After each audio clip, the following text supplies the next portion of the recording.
The crystal flute felt like a scepter in his hand, from his vantage point near the towering ice sculpture of a swan. Liam Garrett surveyed the grand ballroom of the Astor Hotel, the air thick with the scent of lilies and expensive perfume, hummed with the conversations of the city's elite. On his arm, Katerina Petrov was a vision in emerald silk, her laughter like a perfectly tuned bell drawing admiring glances that Liam absorbed as his own. He was here. He had arrived. This night, the annual Viridian Dynamics Starlight Serenity Gala was his coronation. He was the rising star, the man with the brilliant future, and the beautiful woman beside him was the perfect accessory. The lie he'd told his wife, a dull, mandatory work retreat, was a small necessary price for this taste of the life he truly deserved. He took a sip of champagne, the bubbles a fizzy premonition of his victory. He felt untouchable. Liam Garrett believed life was a game of chess, and he was 3 moves from checkmate. At 32, he was a senior project manager at Viridian Dynamics, a titan of the tech finance world. He had a corner office, well, an office near a corner, a 6-figure salary, and a clear trajectory to a vice presidency before he hit 40. He had played every move perfectly. He'd graduated top of his class, networked relentlessly, and put in the punishing hours that separated the contenders from the coasters. His marriage to Nora had been another strategic move, at least in the beginning.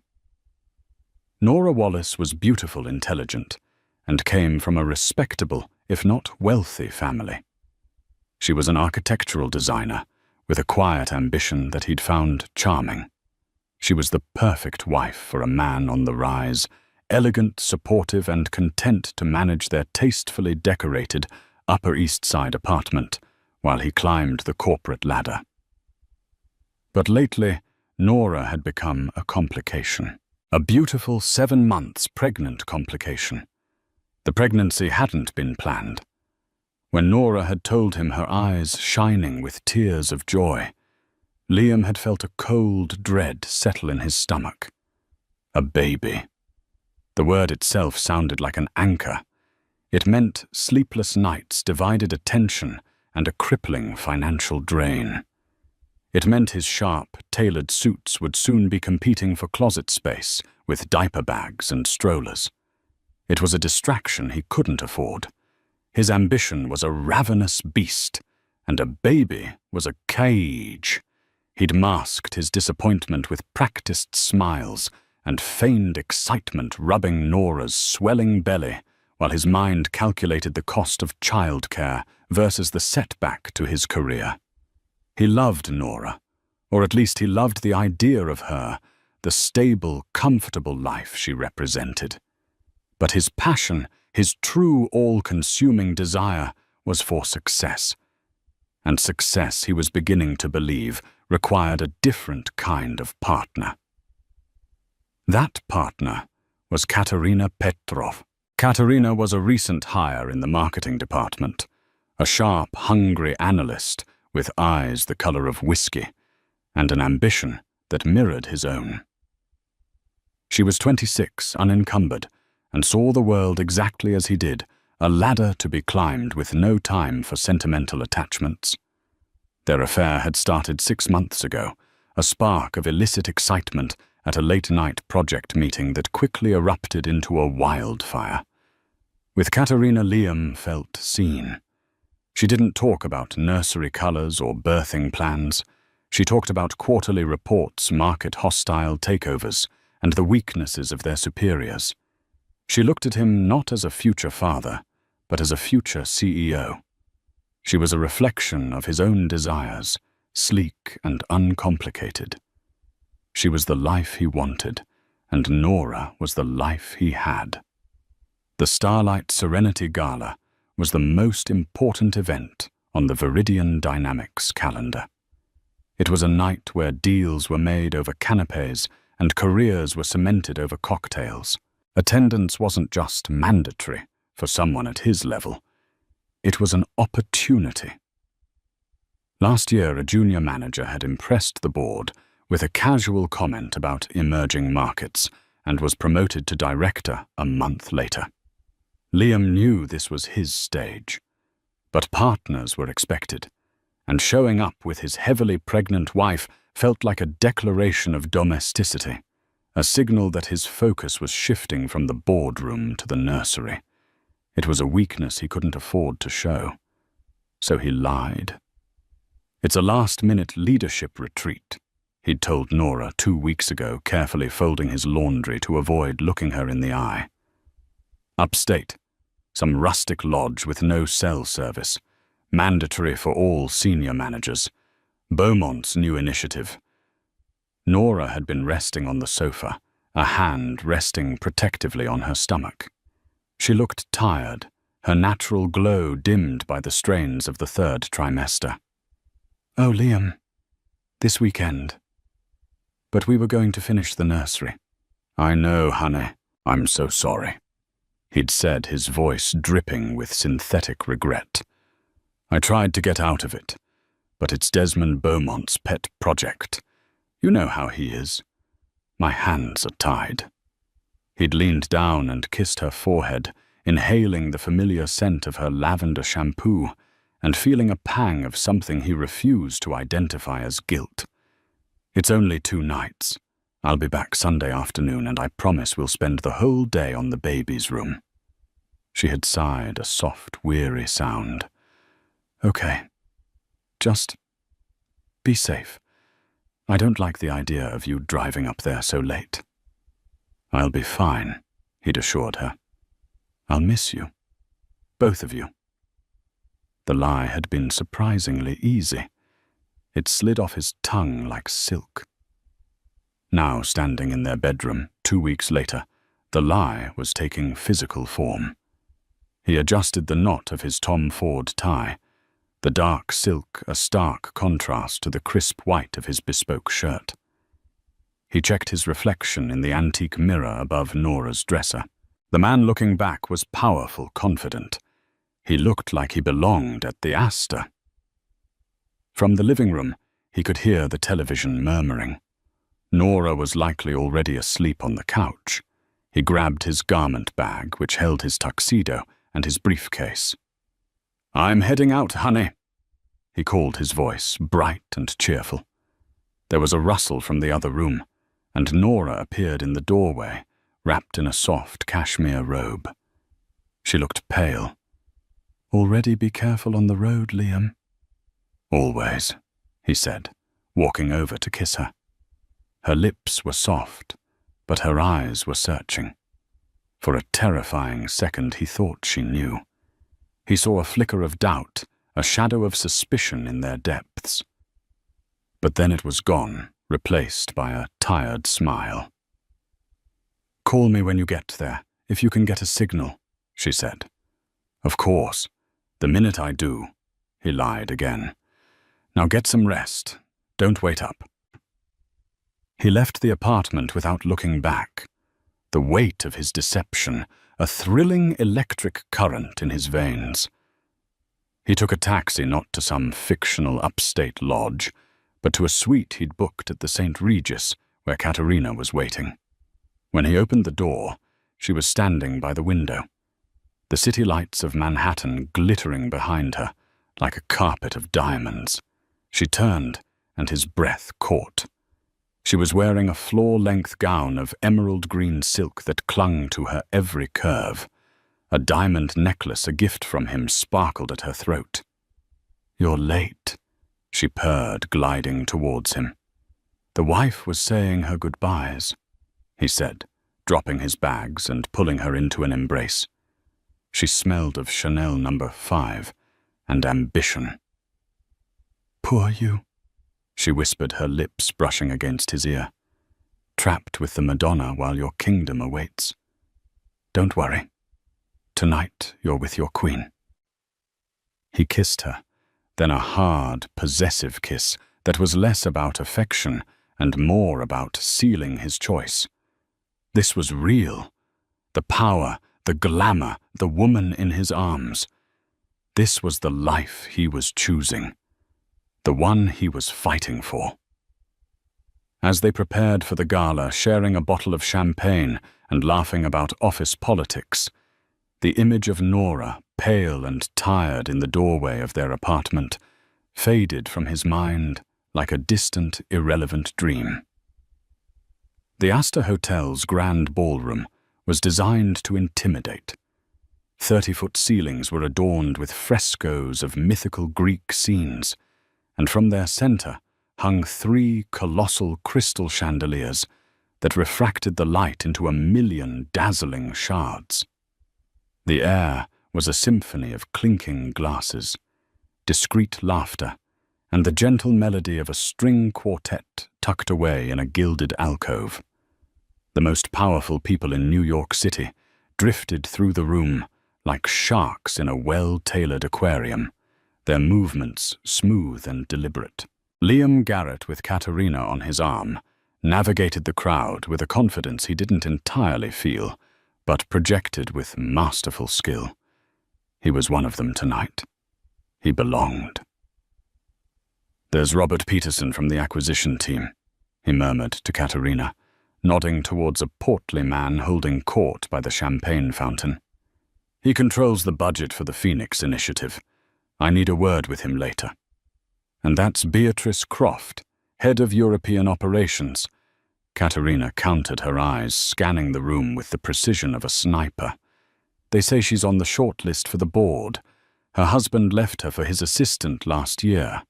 She'd probably appreciate a woman who isn't a cliché." They were a team, a power couple. As they moved through the room, Liam exchanged handshakes and knowing smiles. He introduced Katerina not as his date, but with a clever ambiguity. "This is Katerina Petrov, one of our brightest minds in marketing. She's been instrumental on the new campaign, and it positioned her as a brilliant colleague and him as a discerning leader who recognized talent. People were impressed. He could feel their approval, a warm balm on his ego. For an hour, everything was perfect. He secured a brief but promising chat with Peterson, who clapped him on the shoulder and said, "Keep up the good work, Garrett. I'm hearing great things." He and Katerina shared a dance, moving effortlessly across the polished marble floor, feeling the envious eyes of junior analysts and administrative staff on them. They were the golden couple, a portrait of success. "I could get used to this." Katerina whispered, her head resting on his shoulder as they swayed to the music. "This is just the beginning." Liam promised, his voice low and certain. "Next year, we won't just be guests, we'll be hosting." The lights in the ballroom dimmed slightly, and a hush fell over the crowd as all eyes turned to the grand staircase. A man in a tuxedo stepped up to a microphone on a small stage. "Ladies and gentlemen," the man announced, his voice echoing through the vast space. "If I could have your attention, please. It is my great honor to introduce the man whose vision and leadership have propelled Viridian Dynamics to the forefront of global innovation. The chairman of the board, our CEO, Mr. Desmond Beaumont." A wave of applause rippled through the room. Liam straightened his tie, a frisson of anticipation running down his spine. Beaumont was the king of this castle, a semi-mythical figure known for his ruthless business acumen and his intensely private nature. A moment of FaceTime with Beaumont tonight could change everything. Desmond Beaumont appeared at the top of the grand staircase. He was in his late 50s, tall and silver-haired, with a presence that commanded absolute silence. He wore his power not like a heavy cloak, but like a perfectly tailored suit. His eyes, a piercing shade of blue, swept across the room, and for a moment, Liam felt as though the CEO was looking directly at him. Beaumont smiled, a rare and brief event, and extended his hand. But he wasn't alone. From the shadows of the upper landing, a figure emerged to take his arm. It was a woman. She was radiant, her face glowing with a serene beauty that seemed to outshine the chandeliers. She wore a bespoke gown of deep sapphire velvet that draped elegantly over her very pregnant form. Her dark hair was swept up in a graceful chignon, revealing a delicate string of pearls at her neck. She moved with a quiet confidence, a gentle smile on her lips, as she descended the staircase on the arm of the most powerful man in the room. And Liam felt the world stop. The champagne flute in his hand suddenly felt slick with sweat. The blood drained from his face, replaced by an icy torrent of pure, unadulterated panic. The hum of the crowd faded into a deafening roar in his ears. His heart hammered against his ribs like a trapped bird. Because the woman on Desmond Beaumont's arm, the guest of honor, looking for all the world like royalty, was his wife. Nora. Liam, are you all right? Katerina's voice was a distant needle in the roaring silence of his mind. You look like you've seen a ghost. He couldn't answer. He could only stare, paralyzed, as Nora and Mr. Beaumont reached the bottom of the staircase. They were greeted with a fresh wave of applause. Beaumont raised a hand for silence, his other arm still linked with Nora's.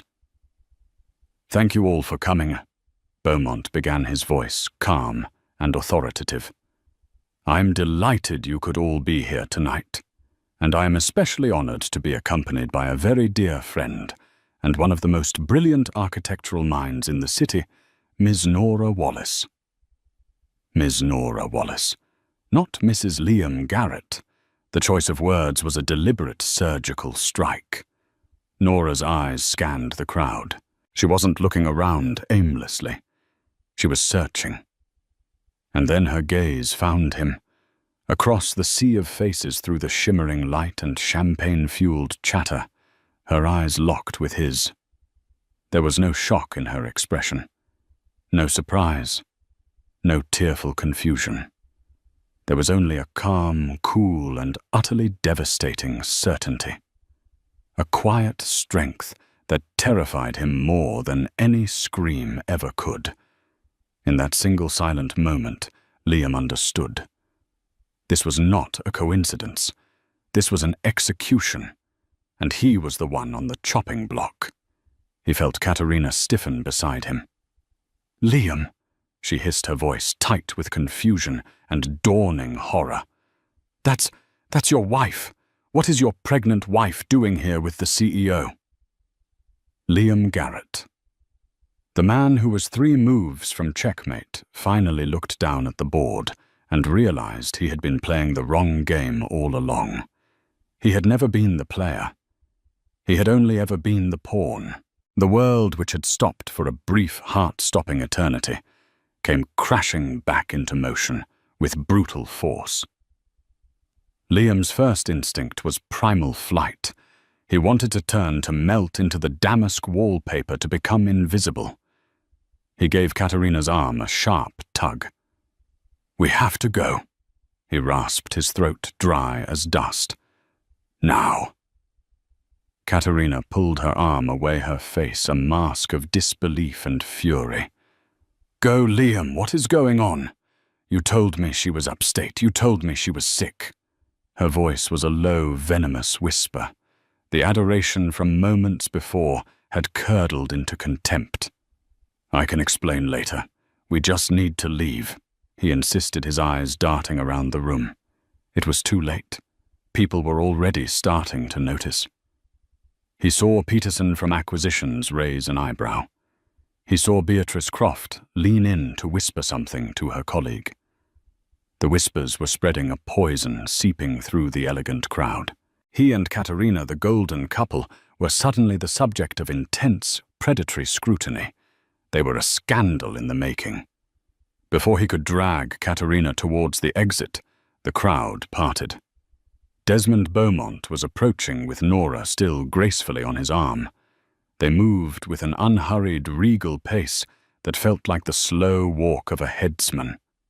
Liam's mind raced, desperately searching for a story, a lie, any plausible explanation that could defuse the bomb that was about to detonate in the center of his life. Nothing came. His usually sharp intellect was a fog of pure panic. "Garrett," Beaumont said, his voice a smooth, cold stone. He stopped a few feet away, his gaze sweeping over Liam and then landing on Katerina with dismissive curiosity. "I don't believe I've had the pleasure." Liam's mouth opened, but no sound came out. He felt Katerina jab him sharply in the ribs. "This is Katerina Petrov." Liam managed to stammer his voice, sounding thin and foreign. "From marketing. A colleague." The word colleague felt pathetic and hollow. Nora's gaze fell upon Katerina. She took in the emerald dress, the diamond necklace, her diamond necklace, Liam realized, with a fresh wave of horror. A family heirloom he had claimed was being reset at the jeweler, and her expression remained one of serene composure. There was no flicker of anger, only a faint, almost imperceptible sadness. "Miss Petrov," Nora said, her voice soft but clear, cutting through the tension. "That is a beautiful necklace. It has been in my husband's family for generations." Katerina's hand flew to her throat, her face flushing a deep, mottled red. The diamonds suddenly felt like burning coals against her skin. She looked at Liam, her eyes wide with betrayal and humiliation. She wasn't just his mistress. She was an unwitting participant in a theft, a pawn in a game far more complex than she had imagined. Beaumont watched the exchange with the detached interest of a scientist observing a chemical reaction. "Indeed," he said, his eyes finally settling on Liam, and the temperature seemed to drop 10 degrees. "Family is so important, isn't it, Garrett? A foundation of trust and integrity. Tell me, how is the leadership retreat going? I confess I wasn't aware I had scheduled one." The question was a clean, precise stab. It wasn't an accusation. It was a verdict.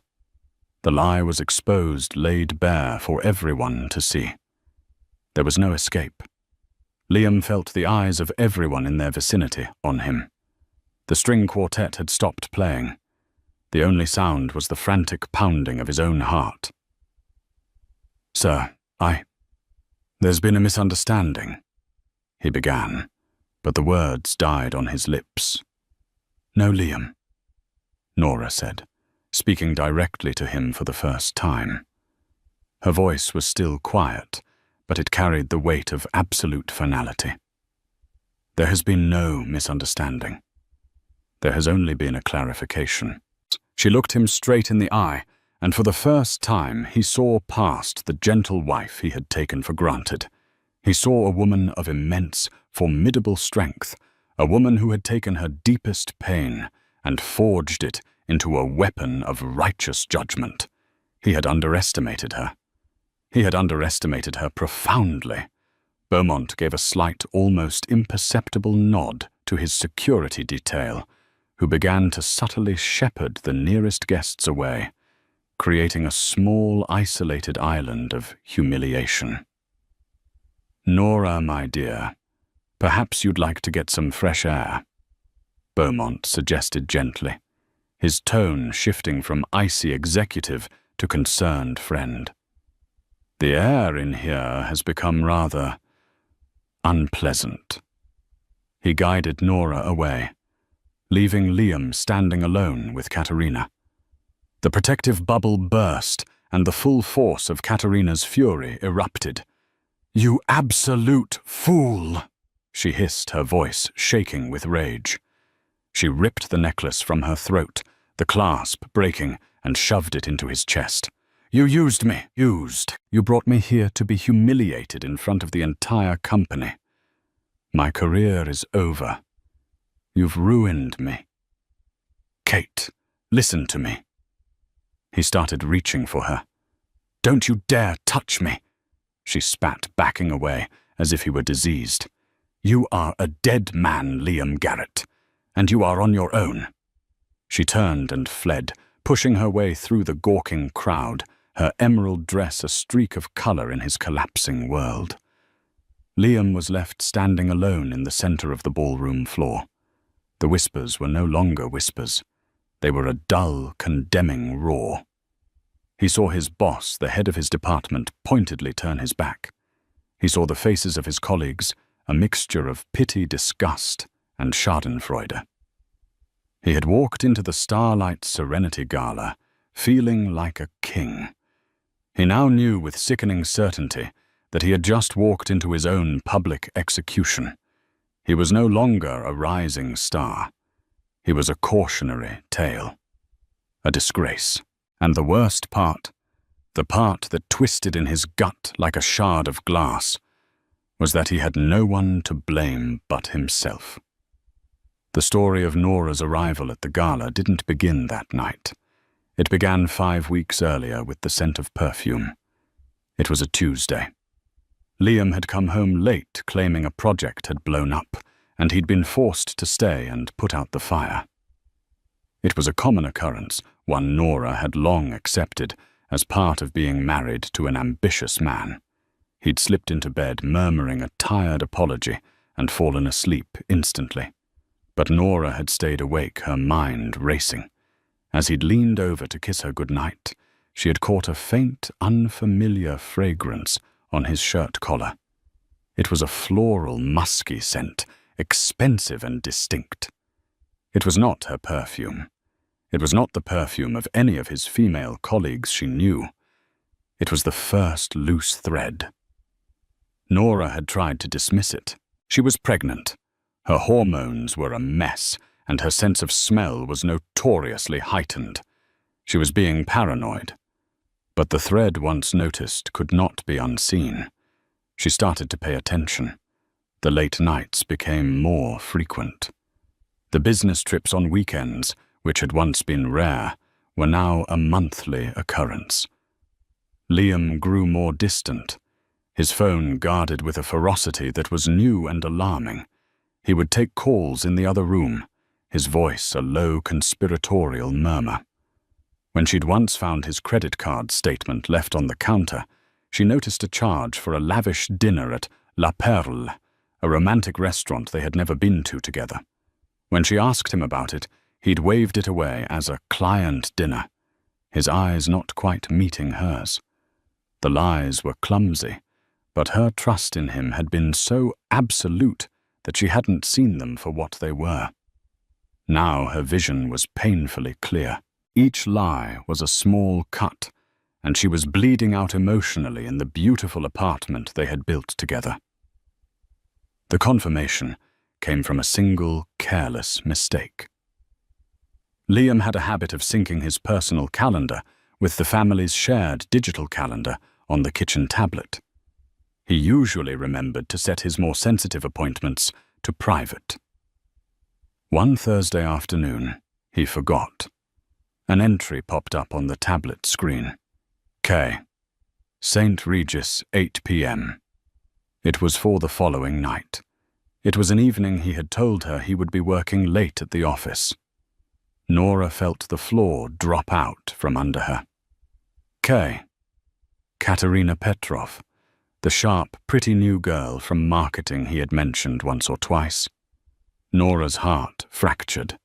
It wasn't a clean break, but a splintering, a spiderweb of cracks, spreading through everything she had believed was solid and true. She sat at her kitchen table for an hour, one hand on her belly, feeling the gentle kicks of their unborn child, and wept. Her first instinct was to confront him, to scream, to throw his perfectly ironed shirts out the window. But what would that achieve? He would lie. He would deny, deflect, and gaslight her until she questioned her own sanity. She would be the hysterical pregnant wife, and he would be the calm, rational husband dealing with her hormonal outbursts. He would win. As her tears subsided, a cold, hard resolve began to form in their place. This wasn't just an affair. It was a profound betrayal of the vows they had made and the family they were about to create. He had gambled with their future, with her dignity, with their child's life. A quiet, private confrontation was not enough. The punishment had to fit the crime. His reputation, the very thing he valued more than her, more than their baby, had to be the price. That weekend, she called Desmond Beaumont. Mr. Beaumont was not just Liam's CEO. He had been a close, dear friend of her late father. They had gone to business school together. When her father passed away from a sudden heart attack 10 years ago, Desmond had stepped in, becoming a quiet, protective presence in her life. He'd sent her a card on every birthday, offered her sage advice when she started her own design firm, and attended her wedding to Liam, giving a warm speech that had brought her to tears. He was family. They met for coffee in a discreet corner of a cafe in the West Village. Nora, her voice trembling at first, laid out her suspicions, her evidence and the calendar entry. She didn't cry. Her pain was too deep for tears. It had solidified into a cold, heavy weight in her chest. Desmond listened patiently, his piercing blue eyes filled with a deep fatherly concern. When she finished, he was silent for a long time, stirring his espresso. "Nora," he said, finally, his voice gentle but firm. "I am so terribly sorry that you are going through this. You and this child deserve so much better." He sighed, a heavy, weary sound. "To be honest, I've had my own concerns about Liam for some time." Nora looked up surprised. "Professionally," he clarified. "He's ambitious, which is fine, but his ambition is brittle. He cuts corners. He takes credit for the work of his junior team members. On the Phoenix Initiative, he submitted a report with projections so wildly optimistic they bordered on fraudulent. I've had my internal audit team looking into his work for the past month. He's a man who cares more about the appearance of success than the integrity it takes to achieve it." He looked at her directly. "It seems his character is consistent in all aspects of his life." That was the moment the plan began to form. "The Starlight Gala is in 2 weeks," Desmond said, his mind already working. "He will be there. He cannot afford to miss it. And a man like him will not attend alone. He will want to show off his conquest. He told me he has a mandatory work retreat that weekend." Nora said, the lie now sounding absurdly transparent. Desmond's lips thinned into a hard line. "Of course he did. Nora, you could confront him at home. He will lie and deny. Or you could confront him in the place where his reputation is currency. You could walk in on the arm of his boss, not as a victim, but as an honored guest. You let the world see him for what he is." The idea was terrifying. The thought of facing Liam and his mistress in public made her feel physically ill. But the alternative, a tearful private fight where he would control the narrative, was worse. This was not about revenge. It was about justice. It was about taking back her power. "I'll do it," she said, her voice stronger than she thought possible. In the 2 weeks that followed, Nora operated with a newfound purpose. She enlisted Desmond's help. His private secretary arranged for a confidential appointment with one of the top divorce attorneys in the city, an aggressive but brilliant woman named Helena Shaw. Nora met with her, calmly explained the situation, and began the process of financially disentangling herself from Liam. Desmond's team did a quiet background check on Katerina Petrov, revealing a history of leveraging relationships for professional gain at her previous 2 jobs. They also discovered through a discreet inquiry at a high-end jeweler that Liam had recently brought in a family heirloom, an antique diamond necklace to be cleaned. He had picked it up the day before. The sapphire velvet dress was Desmond's idea. "You will not look like a victim," he had told her. "You will look like a queen. He commissioned it from a private couturier, a designer Nora had always admired. When she tried it on, looking at her reflection, pregnant, powerful, and poised, she finally felt ready. On the night of the gala, as Liam was kissing her goodbye, she had to marshal every ounce of her strength to keep her face a mask of placid ignorance. The moment the door clicked shut behind him, her composure broke for a moment. She leaned against the door, a single tear tracing a path down her cheek. It was a tear not of sadness, but of mourning for the man she thought she had married, and for the future he had so carelessly thrown away. Then she wiped the tear away, took a deep breath, and began to get ready. An hour later, a black town car sent by Mr. Beaumont was waiting for her downstairs. As she rode towards the Astor, she didn't feel nervous. She felt calm. She was no longer Liam Garrett's wife, a supporting character in his story. She was Nora Wallace, and this was the first page of hers. The drive from the Astor was a blur of recriminations and screeching tires. Liam gripped the steering wheel of his Audi, his knuckles white, as Katerina unleashed a torrent of fury from the passenger seat. "A family heirloom! You gave me his pregnant wife's necklace!" She shrieked, her voice raw. "Do you have any idea how I looked? I looked like a cheap, pathetic thief. I didn't think she would be there." Liam shot back his own panic, fueling his anger. "How was I supposed to know she was friends with Desmond Beaumont? Maybe you should know more about the woman you married." Katerina laughed, a bitter, ugly sound. "God, you are so stupid. You talked about ambition, about taking over the world. You can't even manage your own house. You're finished, Liam.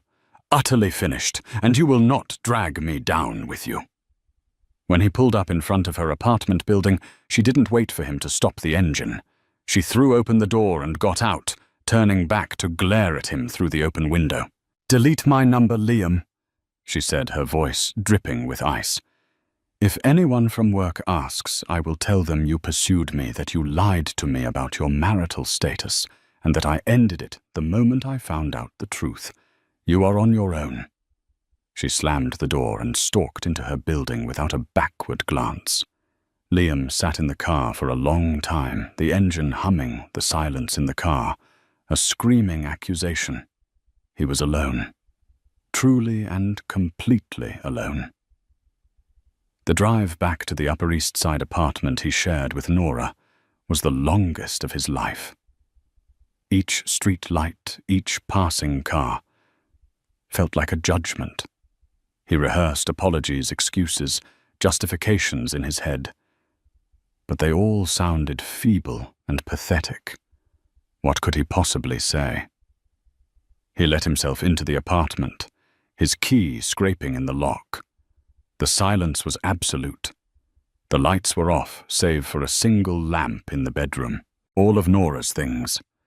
Her coat from the hook by the door, her shoes, her laptop from the living room, table and table were gone. A cold dread, heavier and more profound than the panic he'd felt at the gala, settled over him. On the center of their perfectly made bed lay a single sheet of cream-colored stationery. It was Nora's personal letterhead. Her handwriting was as neat and elegant as ever. There were no blots, no angry slashes, no signs of emotional distress. It was calm, controlled, and utterly devastating. "Liam, I will be staying with friends. Do not try to contact me. You will be hearing from my lawyer, Helena Shaw, on Monday morning. She will handle all further communication regarding the dissolution of our marriage and the division of our assets. The locks will be changed tomorrow. Nora." No, I'm leaving you. No, how could you? No emotional appeal. It was a business memo, a transaction. Their marriage, their life together, their future family, were all reduced to a few sterile sentences. He had treated their marriage as a strategic alliance, and in the end, she was dissolving it with the same ruthless efficiency. He sank onto the edge of the bed, the note trembling in his hand. He was in checkmate. The weekend was a living hell. He couldn't eat. He couldn't sleep. He paced the silent, empty apartment, the half-finished nursery, a constant mocking reminder of the future he had obliterated. He called Nora's phone 100 times. It went straight to voicemail. He called her mother, her sister, her best friend. None of them picked up. He was an island completely cut off from the world he had once inhabited. On Monday morning, the true professional fallout began. He walked into the offices of Viridian Dynamics and was met with a wall of silence. The usual morning buzz was absent. People at their desks fell quiet as he passed, their eyes following him, before they quickly looked down at their screens. His assistant, a young woman who had always been friendly and cheerful, gave him a tight, nervous smile and told him that his 9 a.m. meeting had been cancelled. In fact, his entire calendar for the day was empty. At 10 a.m., he received an email from Human Resources. The subject line was stark, mandatory meeting. He was shown into a sterile conference room. 2 people were waiting for him, the head of HR, a woman named Carol, and his own boss, Frank, the man who had been his mentor. Frank wouldn't meet his eye. "Liam," Carol began, her tone devoid of any warmth. "We have a serious situation here. We've received multiple reports regarding your conduct at the Starlight Serenity Gala on Saturday evening."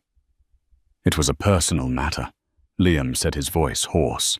"Bringing a junior employee as your date to a company event while misrepresenting your marital status and publicly deceiving your spouse, who happened to be the guest of the CEO, is not a personal matter, Liam."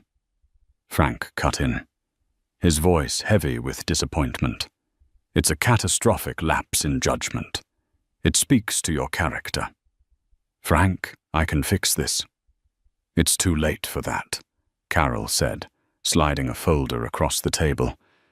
"This isn't just about the gala. Mr. Beaumont has authorized a full review of your project management, specifically concerning the Phoenix Initiative." Liam felt a fresh jolt of fear.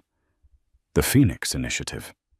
The project he had been cutting corners on for months, fudging the numbers to make his department look more successful than it was. "It has come to our attention," Carol continued, "that there are significant discrepancies in your progress reports. Your projections for market penetration were based on outdated and frankly manipulated data. You have deliberately misled the board and endangered a 9-figure investment." The affair was the public face of his disgrace. But this was the nail in his professional coffin. Beaumont hadn't just exposed his infidelity. He had used it as the justification to expose his professional fraud.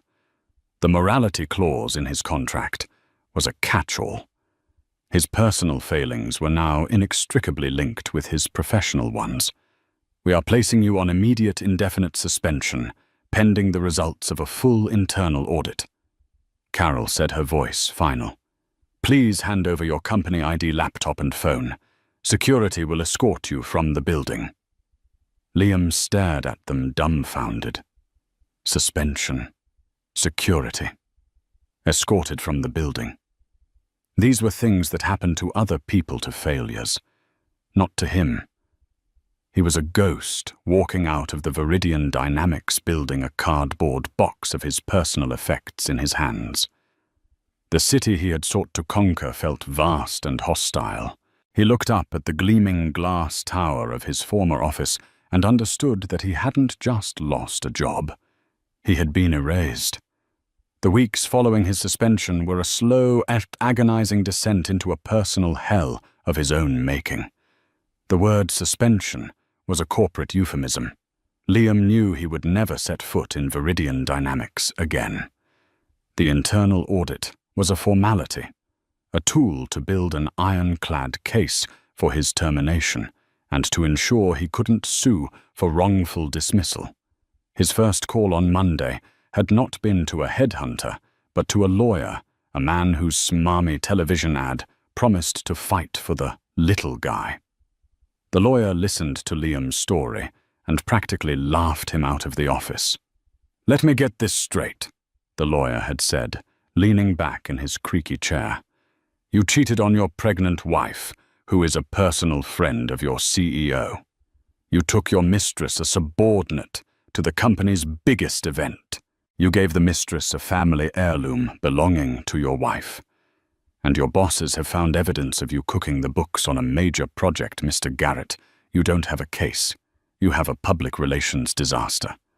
My advice, sign whatever they put in front of you and pray they don't sue you." The call from Helena Shaw. Nora's lawyer came on Tuesday. Her voice was calm, professional, and utterly uncompromising. "Mr. Garrett," she began, "I represent Nora Wallace. I am sure you understand that she is seeking a divorce on the grounds of adultery. Given the public nature of your indiscretion and the emotional distress caused during her pregnancy, we are prepared to move swiftly." Liam tried to plead to ask if he could just speak to Nora. "All communication will go through me," Shaw stated flatly. "Nora's priority right now is her health and the health of her unborn child. She needs to be insulated from any further stress. We have already filed a petition to have you vacate the marital apartment, which, as you know, was purchased with a significant down payment from a trust left by Nora's father. Given your current employment status, we believe this is in everyone's best interest." He was being kicked out of his own home. He had a week. He spent those last few days in the apartment like a ghost surrounded by the life he had systematically dismantled. He packed his belongings into boxes, each object a painful memory. The photograph from their honeymoon in Italy, the silly coffee mug Nora had given him for his birthday, the tiny pair of sneakers they had bought together after their first ultrasound.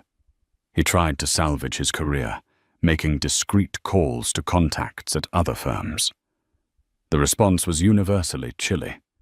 The story of the Gala had spread through the tight-knit world of New York finance and tech like a virus.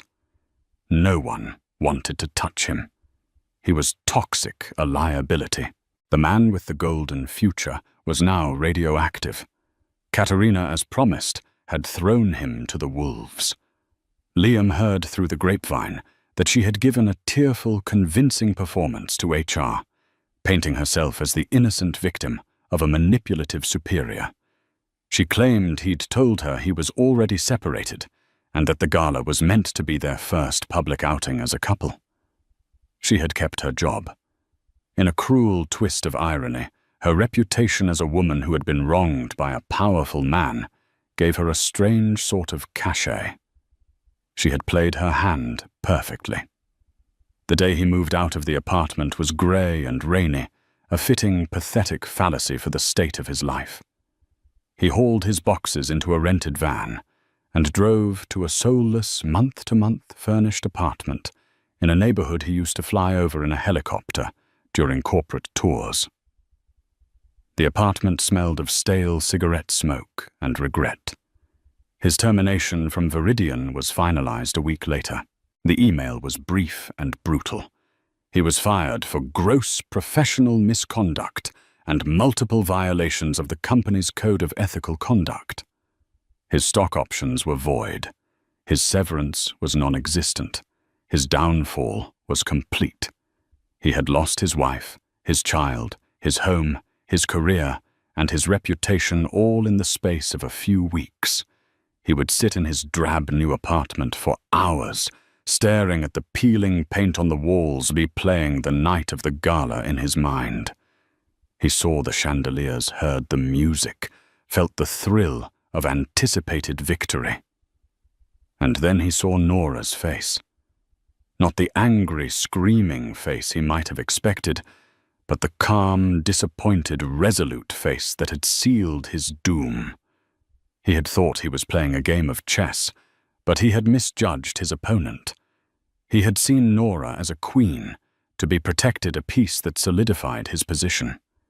He had never realized that in her own game on her own board, she was the one who could topple the king. 6 months passed. The city moved on as it always did, from one scandal to the next. The name Liam Garrett, once whispered in the corridors of power, was now forgotten a footnote in the annals of corporate flameouts. For Nora Wallace, those 6 months were a period of rebirth. The divorce was finalized quickly and cleanly. Helena Shaw had been a shark, and Liam, with no job and dwindling resources, had been in no position to fight. Nora kept the apartment, her inheritance protected, and received a settlement that would ensure she and the baby were financially secure. But more important than the money was the rediscovery of herself. Freed from the suffocating weight of Liam's ambition and deceit, she flourished. Her architectural design firm, which had been a side project, became her main focus. Desmond Beaumont, true to his word, became her champion. He commissioned her to lead the redesign of the executive suites at Viridian Dynamics' headquarters. It was a major project, one that put her name on the map. Her work was lauded for its innovative use of light and space, its blend of modernism and warmth. She was no longer just Liam Garrett's wife. She was Nora Wallace, a rising star in her own right. In late spring, she gave birth to a healthy baby boy. She named him Cole after her father. She was surrounded by a loving support system, her mother, her sister, and a circle of loyal friends who had rallied around her.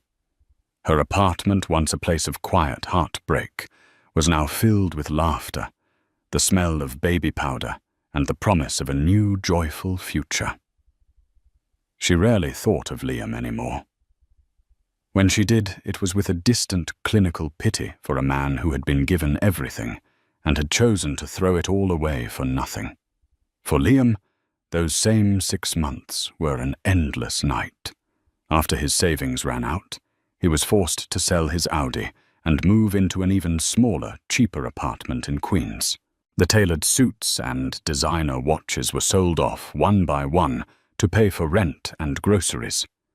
His job search was a humiliating exercise in futility. His name was blacklisted.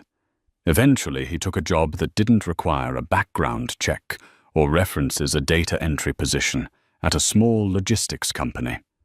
It was tedious, mind-numbing work in a grey, windowless office. He who had once managed multi-million-dollar projects and commanded teams of people now spent his days typing numbers into a spreadsheet.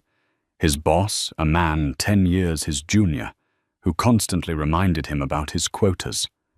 He was a ghost haunting the edges of a life he once owned.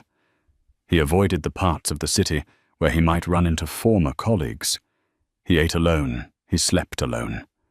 His only companions were bitterness and regret. One evening, scrolling aimlessly through social media on his phone, a cheap prepaid model, he saw a picture that stopped his heart. It was posted by one of Nora's friends. It was a picture from a baby shower. Nora was in the center, seated in a large wicker chair, radiant and smiling. She was surrounded by friends, her hands resting on her beautiful round belly. She looked happy, genuinely, profoundly happy.